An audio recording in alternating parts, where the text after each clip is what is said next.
सबका प्रणाम करै छी अपन सबका। हम बहुत पहिने से गीत नाद गबै छलहुँ मुदा पढ़ाई लिखाई के कारण नहीं भऽ सकल, मुदा गीत नाद गेनाइ कोनो हमर हॉबी छी, पैशन छी। शायद यदि एखनो हमरा गीत नाद में सफलता भेट जाए तऽ हम अपन जे करियर अछि एखनो हम संगीत के तरफ चेंज कऽ लेब। एकटा गीत जे कुंज बिहारी मिश्र गेने छै, सिया सुकुमारी मिथिला के दुलारी।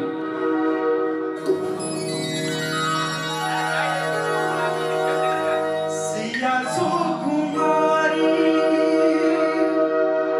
मिथिला के दुलारी, सिया सुकुमारी मिथिला के दुलारी, पावन हमर रघुवर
कुर्सी पर बैस रही हो आप जखन जे कलाकार के इंतजार छला वह कलाकार को हम भजेबन हम सीएम साहब भैया के हेमू काका के हिंगा से को नहीं देख रहल छे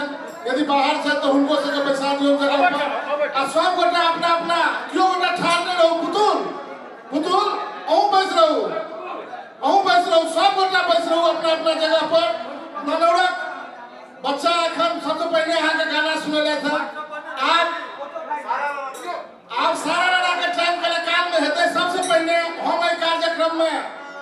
आजकल हम वीडियो साहब से बहुत प्रभावित रहे छे ओ जे पंचतंत्र के पद्यानुवाद करे छथिन ओकरे एकटा पद्य से हम दिलीप के आह्वान करबनी प्रेम छे ई प्रेम छे जे प्रेम में दिलीप हमरा लग आबि जाय छथिन तो देखियो कते बढ़िया वीडियो साहब लिखे छथिन जे प्रेम न उपजे बारी झाड़ी आ प्रेम न हाथ बिकाय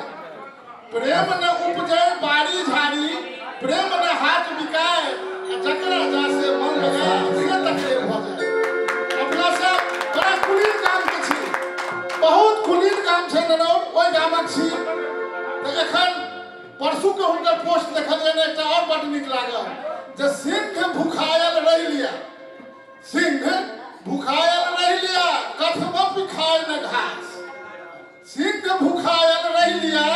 कथमपि खाय न घास आ कतबो विपत्ति कुलीन पर छोड़त नीत के न आस अपना सब कुलीन लोग छी हमेशा नीत से घिरे रहब तो अब ए कार्यक्रम में जकर इंतजार छला है एखन मिथिलांचल के भजन सम्राट दिलीप दरभंगिया जी हमरा सबके बीच में छै जोरदार ताली बजाके भजन के स्वागत कर दे हेलो आए साउंड वाला भैया कने बढ़ा के रखा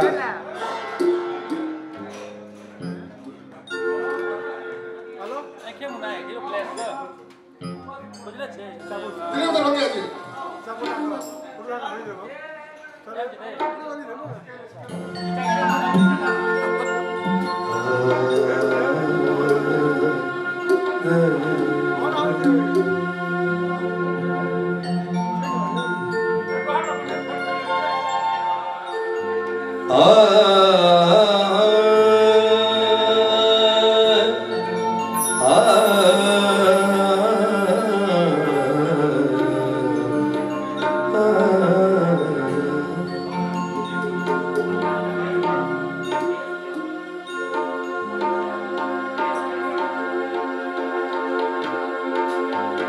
या